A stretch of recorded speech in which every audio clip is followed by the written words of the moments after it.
If you want to find out more about Kirk Miller-Lewis's work, do head to the ucancic.com, and there's an interview with him there and some more resources for you to find out more about him and his projects. And that goes for all of the other artists as well. So yeah, feel free to check that out. So I believe we are now moving into the discussion segment of our event. And leading in with a statement, Black history doesn't start from slavery. I think there's a lot that we can all discuss and we can share and learn from each other. So I hope that we can all have a nice dialogue together. To start us off, I thought I'd kick us off leading into this discussion. So for me, growing up in school, the only Black education that I really recall having was on ancient Egypt and the transatlantic slave trade. Both topics were very brief. We didn't go into much depth about them, and I don't recall ever feeling a deep sense or understanding of my own history. So a lot of the knowledge that I've gained over the years has to do with my parents. I'm of dual heritage. My dad is Kenyan and my mum is British-born Jamaican. And they were both very proactive in getting me involved in workshops and other extracurricular activities surrounding my culture, heritage, and history. So personally, when I think about this statement, Black history doesn't start at slavery, I think of African history, a history that has been disregarded, that has been neglected, a history that, though a majority of it wasn't written or documented in text, is still very much alive and still very much living through art, through music, storytelling, dance, and traditional customs. When I think of Black history before slavery, I think of empires and civilizations long before European interference and colonization, such as the Kingdom of Kush, the Mali Empire, the Great Zimbabwe's, to name a few. I think about my name and its Kikuyu origin, and the customs and traditions of my ancestors. So for me, Black history has always been full of innovation, leadership, creativity, diversity, and much more than just the enslavement of African people and the struggle of its diaspora. So yeah, it would be wonderful to hear from you all. If you have any perspectives or any views that you'd like to discuss, please feel free to unmute your microphones and yeah, let's have a dialogue. Would anyone like you, I was the same, where at school we didn't really get taught anything when it came to Black history. And I remember being in the first year of secondary school and they talked about Black history and I got really excited. And they said Malcolm X, Martin Luther King, slaves. Then that was it, we moved on. But at the same time, I was getting taught stuff. My mom would buy me books to read. Family members, family friends would tell me stuff and sit down and go through stuff with me as well. And I think that's kind of the thing, like we can't rely on other people to tell us our history. We should be able to tell each other our history. And I don't expect realistically in a British school for them to tell you how great you are as a people. They're going to tell you how great British people were. It's the same if you went to Germany, they're going to tell you how great German people are. And whatever country you go to, they're going to tell you how great they are compared to everybody else in the world, because that's their history. So I think within ourselves as people, we should, like, I've sat my children down and gone through some history. I sat them down and told them as far back as we can go, for 4 generations, nearly 5 generations, there was no slavery. So even though you're told that you're a slave, we've gone back nearly 200 years and there was no slavery in our family. So that's what we need to teach our children. We shouldn't necessarily rely on society to tell us anything. You know, the information's out there. You got internet now. There's so much information out there. Utilize it. Hi, I'd just like to, I'm agreeing totally with Kirk. I brought up my children. Muthoni is one of my children. Hi, me. And yeah, I grew up in London in the 70s, and I remember going to school, and the teacher, we were going to do ancient Egypt, and the teacher talking about how great ancient Egypt was. And then I looked and I thought, I saw the map and I saw where Egypt was. And I put my hand up and I said, Miss, oh, Egypt is in Africa. And she said, no, Sophia, it's not. And I was about 10-ish.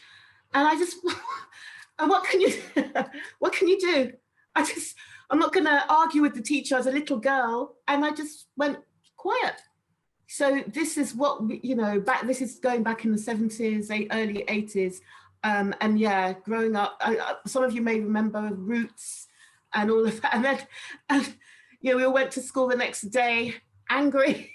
But I think it's really important, as you said, Kirk, and that's what I did with my children. Their dad is Kenyan, I'm British, Jamaican, and yeah, educate our children. It's really important. I think that what everybody has said so far is really spot on. My experience is I was born in England and I was adopted, grew up in Jamaica, and I think one of the biggest problems is the white Jesus syndrome. I grew up with Seventh-day Adventist parents, and now I'm not religious at all, except love is my religion. But you grow up with those images of, like in Jamaica, people don't understand that the racism that is in Jamaica is very strong, and people are calling each other 1 minute before midnight or 11:59, and then you see that the kind of higher position jobs like in banks and stuff like that goes to the lighter skinned people, the way that the lighter you are. And it was very interesting that, because sometimes when you'll say that to people are, oh yeah, you're talking about things that are just, slavery is over, move on. I watched an interview with Beyonce's father, and he admitted, he says that in the record companies, they have a different budget for lighter skinned people and the darker skinned artists, And the conversation got on, and the guy was saying, well, was making some references, and he was saying, well, is it like that in the male? And then he just asks, who's the biggest artist in the world right now? It's Drake. There's a different budget for lighter skinned people, and then you have the white kind of thing. So what I feel that the responsibility that we have is to, which is obviously what most people are doing, is using their creativity, their music, their filmmaking, their art, and we have to get busy just saturating, because I think everything in all the culture that we see, that we're being kind of whitewashed, even when we see films about Egypt or whatever is portrayed by white actors, and so. I don't have any children, but those who have children, it's just about really educating and just making them feel powerful. But we still have the political issues to fix, and maybe they're not going to be fixed because we're living in a system. And as the brother said before, we can't expect that these people are going to big us up or push us or give us the credit, because this system is built on keeping us down, and that's the reality of it. Someone once said, I was watching this comedian, and he was saying the reason why we have this is called a race, and it's actually a race, it's a race to the top. And if there was equal opportunities, people who are where they are would not be there. So they're not going to do things to make it easier, you know, and obviously this is a long-term plan. So of course, as time goes on, a little bit more leverage is given, and we have a couple of Black models, and we have a couple of artists or people in films, but we're going to have to really push our own movement, you know, and that's the only way. And we can't really expect, especially in a place where there's the majority of white people, they're still going to have that thing. So we've got to just have our own movement and build what we need to build, you know, and really support each other. That's one of the things that I think is very important, is that we support each other, because the big trick is divide and conquer, you know. And there's a lot of division going on. So if we can just be together and work together and really promote and support each other and spread the word, you know, that's one of the things I've always tried to do when I was living in London. Sometimes it felt very difficult to unite and get people to work together, but it's definitely become more and more, you know, better, and more people are getting the memo. So yeah. Powerful. Thank you so much for sharing that perspective. I totally agree. I think it's so important now more than ever for the Black community and for all communities to really rally behind the Black community and support Black businesses, support Black artists, support, you know, young people who are really trying to spread awareness and starting their own initiatives. So yeah, thank you everyone for sharing your perspectives.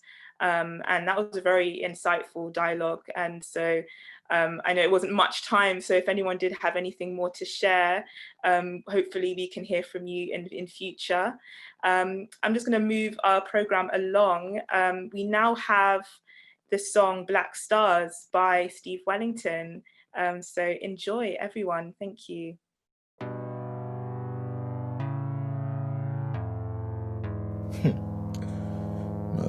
Act like, you know, like we just arrived or something like that, you know what I mean? What the fuck are they talking about? What are they trying to teach you in schools? You know? Trying to brainwash the kids with bull. Brothers were here, sisters were here, blew up statues, think that's gonna make us disappear. We've been involved, built to evolve, relaying foundations take time, but we will rejoice. We take our time and move like ghosts to bring the power back. Stars will outshine empires roast. We age like wine, on air we float, over suckers who stink, losers doing the most. We shine so bright, we're picking up light, cause we are black stars, yeah we are black stars, kings on our own thrones, tear up your ozone, cause we are black stars, yeah we are black stars, oh yeah we shine bright, we're lighting up light, cause we are black stars, yeah we are black stars, you can't stop the shining, we're black, oh we blinding, yeah we are black stars, yeah we are black stars. If I cannot be great, I will never be free. I have no interest in half-baked mediocrity. Life's too long, the world's too fickle, to waste a day chasing pennies, dime cents, or nickels. Don't be tricked like rats, they ain't built from scratch. 500 years head start, now there's some facts. Sold you pills, enslaved or killed, but left our souls, now let's rebuild. We shine so bright, we're picking up light, cause we are black stars, yeah we are black stars, kings on our own thrones, tear up your ozone, cause we are black stars, yeah we are black stars, oh yeah we shine bright, we're lighting up light, cause we are black stars, yeah we are black stars, you can't stop the shining, we're black, oh we blinding, yeah we are black stars, yeah we are black stars. No matter what they say, we're just making it. No matter what they do, we're just making it. Don't watch the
Wow. Energy. That was powerful. I could see a few of us bopping about, jamming along. That was brilliant. We are Black stars. Yes, indeed, we are Black stars. Powerful, powerful message. Thank you so much, Steve. Dreadlox Holmes for that song. Appreciate that. Thank you. So now I believe we will be having a poem. This poem was written by Marie Kamara and will be performed by Salli Matu. It's my mother, actually, is Marie Kamara, my mother.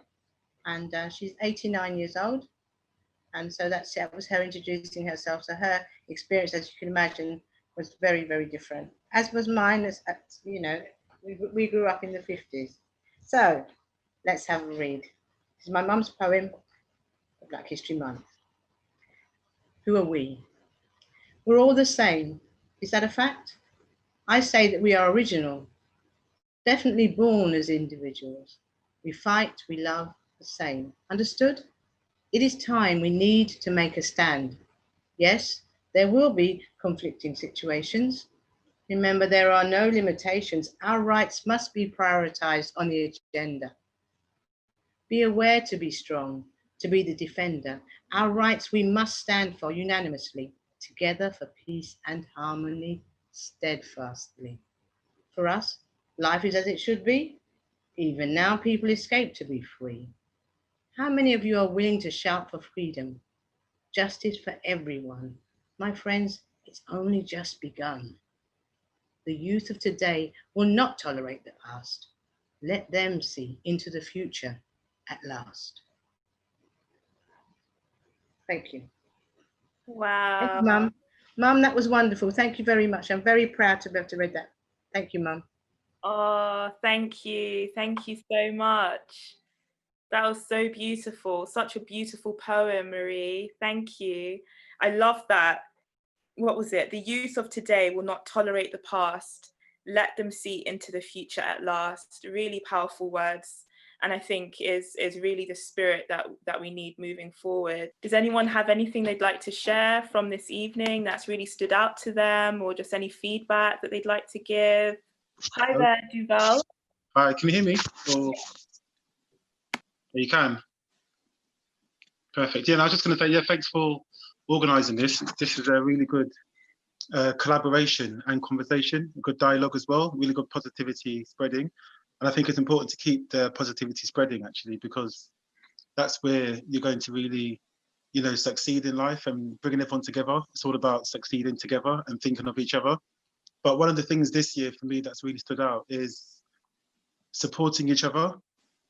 And that's in every single way. So financially, you know, socially, psychologically, just when you're walking past someone on the street, just say hello to them, you know, and that's something I've been doing for quite a long time. Some people look at me and think, I don't know, what's he doing? What's he doing? What's he talking about? You know, but I think it's really important that when you see someone, another brother or sister, say hello to them, because, you know, back in the day, we could have been family and we should still see each other as family like now, you know, so support each other, but also financially. So I think trying to support each other financially should be something that we should do and go out of our way to do sometimes as well, if we can. So if you're, you know, looking to, I don't know, you know, commission some services, I don't know, renovating your house or, you know, a mechanic or whatever it might be, try and support your community. You know, other communities do it. You know, naturally we're going to, you know, our money's going to go into different communities anyway. So I'm not saying just totally be, you know, like that, but if you can support your community, because financially that's how we're going to have a lot of strength in the world, and that's how we're going to really build ourselves up. So yeah, just thought I'll say that. Thank you. Can I say one thing? Me and Deval know each other from university. Yes, Deval is someone who would literally say hello to, and it doesn't matter what color you are, what you look like, Deval will say hello to you. And I remember when we was in university, there's this one guy, this white guy, who Deval used to always say hello to. We used to always see him when we were walking back and forth to university. And he would always say hello to this guy. And this guy would never give him the time of day. I remember Deval saying, I don't care what happens, this guy is going to say hello to me before the end of this, before we finish these 3 years. Yeah. But it was like literally wherever we went, we would see the guy, and even if I wasn't with the Val would always see this guy. So when he says say hello, I mean, I do it myself, but he is genuinely a guy he's friendly, who will say hello to everyone, gives everyone opportunity and a chance. And I think that's what we want as Black people. We don't want charity or handouts. We want a fair opportunity to be able to show what we can do and be given the same opportunity and chances as anybody else. You know, it gets tiresome when I've gone for like job interviews, or I go on set and the first thing they say to me is, "Oh, are you the security guard?" And sometimes I'm like, "No, I'm the second assistant director," or "No, I'm working in the location department," or "No, I'm here for the creative job." And sometimes you have to ask them, "Are you even looking for a security guy?" No. So why on earth would you believe I've come here for a security job? So yeah, I think as much as we know it's going to be hard, just work as hard as you can and just achieve what you want to achieve. Don't make it be your excuse in life that you didn't achieve what you wanted to achieve because you felt like you're being held back. I was going to swear, but I'm not going to. But yeah, that's rubbish. You can't allow yourself to be held by these invisible chains that are making you feel like you're not worth it. If you want it, just means you have to work harder, or you have to find another path. But there's no excuses and no kind of like nonsense. You know, that's what I say to my children. Like, you're gonna have a hard life, but that's not going to be your excuse for why you didn't succeed in life. I'll shut up now. I think that the points that you guys made is really spot on. But I think that we also have to come from the political movement with it as well, because what we have to understand is everybody's saying, "Oh yes, Black people must pull ourselves up by our bootstraps," but there's things put in place, you know, like redlining. You know, there's a kind of code that is going on within the system that is holding us down, and sometimes you can do everything that you can, and maybe a few people will be able to get through. Like if you think of the music business or film business or different educational situations, but we have to remember the system that we're in, and we really got to work together by, as the first brother was saying, we support each other financially and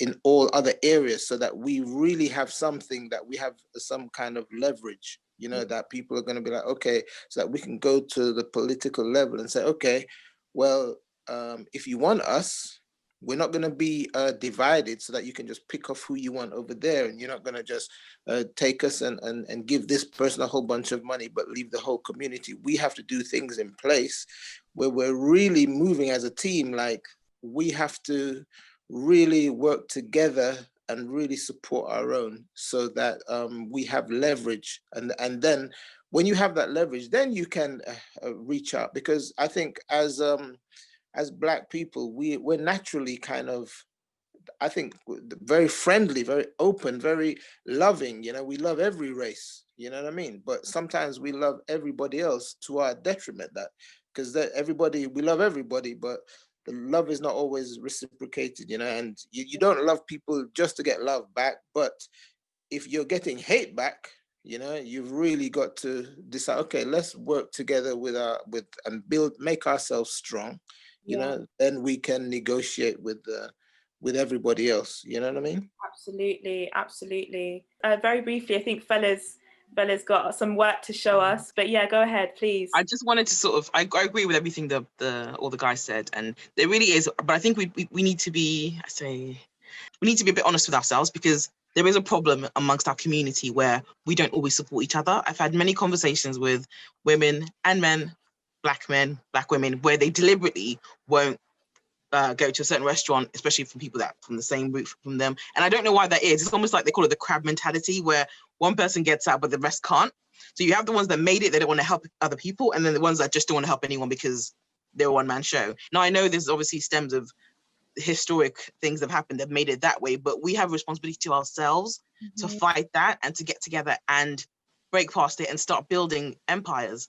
I mean, if you look at just the black hair shops alone, they're always run by Indian men, and they have no idea what Afro hair's like. They just say, oh, buy this, it's all good. But I think I've only ever seen one black person working in a hair black shop, and I was really shocked when I saw her there. And that should be the norm. Why are they selling us our products? And they're making billions. So we do need to kind of recognize that at times we can be our own worst enemy. We have other enemies that we're fighting, but we must learn not to fight ourselves as well and to work together. Yeah, powerful. Thank you, Nicole. Thank you so much. And thank you, Steve, Kirk, and Val for sharing those insights and perspectives. A lot for us to think about and to move forward in our communities, have these dialogues with each other. I think it's very, very important. So Fela, are you ready to share with us your art, your drawing?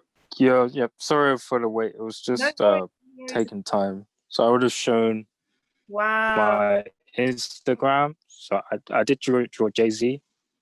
So yeah. So I'd like to show off like more work, but it's stored somewhere. So yeah. Amazing.